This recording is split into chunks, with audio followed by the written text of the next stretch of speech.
Yeah. And the other thing about that too is it's like you don't want to introduce too early because you don't want to be influenced by even your friends. Like, you need to make your own decision about a person. Right. A lot of times family members, well-meaning, might give you their inputs on, or friends. And there's a time and place for it. But initially you need to be making your own assessment and not being influenced by other people. Right. So. Well, and I think too, when you, like you said, when you know how you feel, that can't happen. Because even my best friend, when we our very few first dates. Yeah.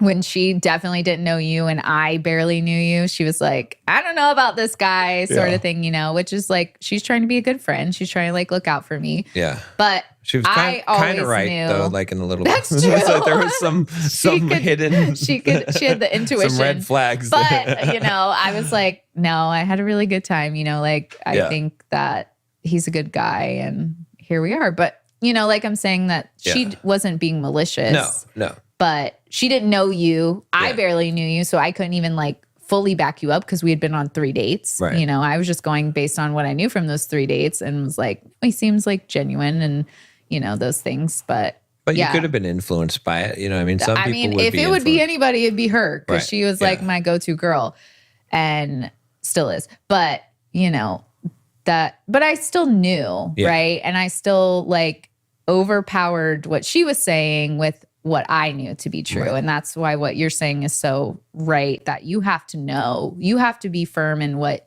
you believe in your partner. Right. Because even your best friend could say something, your mom could say something, your brother could say something.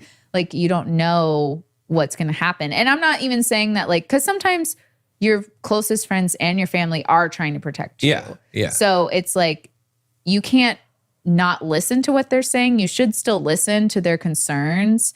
But if you know that you can actively debate them with facts of what you know, then that's a good thing. If they're bringing up things like, oh, I noticed this, and you're just like, no, he would never do that, or blah, blah, blah, blah, blah, or being kind of naive to it, then that's a different thing. But again, that's kind of hard to discuss too because it's really complicated. You know, some people too might sabotage you and be like, oh, I saw him flirting with some girl and then that not happen. And you never know. So and I say all this because when I got cheated on, back to the cheated episode, it was with my best friend. The girl was my best friend. So it's and then she was sitting there being like, giving you I can't advice. believe you thought that I would do that to you. And I'm like, but you did do that to me. Yeah. So it's even people that you feel are close to you, and that could be your friend or your family, could also maybe have ulterior motives that you don't necessarily know about. So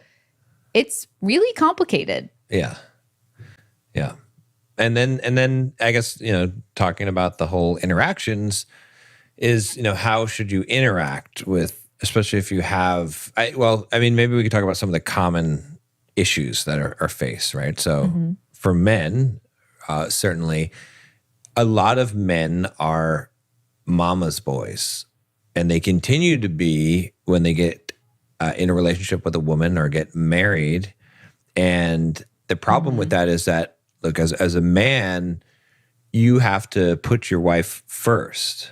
Right. Above mom, above dad, above the rest of the family. And if there's a dispute, because oftentimes that does occur, where maybe the mother is overprotective of the boy, or the man now is a mama's boy, and she doesn't like the wife, and there's a conflict. And the thing that I see a lot of guys do wrong is they side with the mom. Or they try to protect the mom. And a woman in that situation needs to feel like the man has her back 100%. Right. It's look, if you're going to have a problem with my wife, then you're not going to be in my life. Right. That's because what most of the time too, to these moms, it's coming from their problems, right? And they're projecting it onto the woman because they wouldn't be happy with their son with any woman. Right. Exactly. It's not normally a specific woman. Yeah. But the man needs to be able to stand up because, men, I'll tell you, if you don't stand up for your wife and she sees your mom telling you what to do, she's going to lose a ton of respect for you. Not going to be attracted to a man that can't stand up to his own mom. Right. Right. That puts his mom's feelings first above hers. Not good. So it's like, and the thing is, again, it comes back to the last episode we were talking about becoming one. That's the thing. It's like, even if your wife is wrong as a man and your mom's right, you got to tell your mom, you go, look, it doesn't matter. Like, you come between us, you get cut out. Nothing comes between us. That's how it works. And, because there's going to be times where maybe that is the case. But as a husband and wife, you back each other up 100%, even when the other person's wrong, at least to the public. You know what I mean? Like, privately, you have a discussion, you can hash things out. But publicly, if anyone comes against you, I'm 100% going to be on your side and only your side. And so and that's the thing with family, is that, like I said, as a man, you have to be very clear in that and make it very clear that whoever the family member is, whether it be a mom, dad, sister, brother, whatever it is, that my immediate family, my wife, my children, they come first.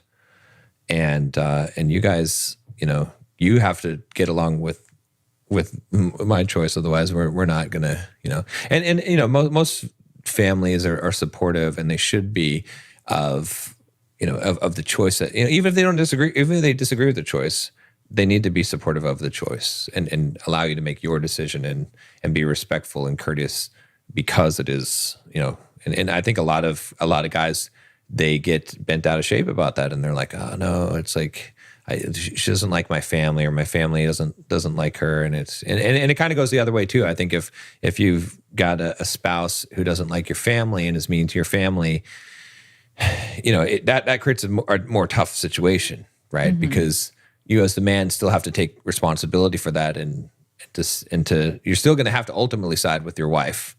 Right, because that's the choice that you made. Which is hard to do when you know that they're the one in the wrong, actively hurting people, like intentionally sometimes.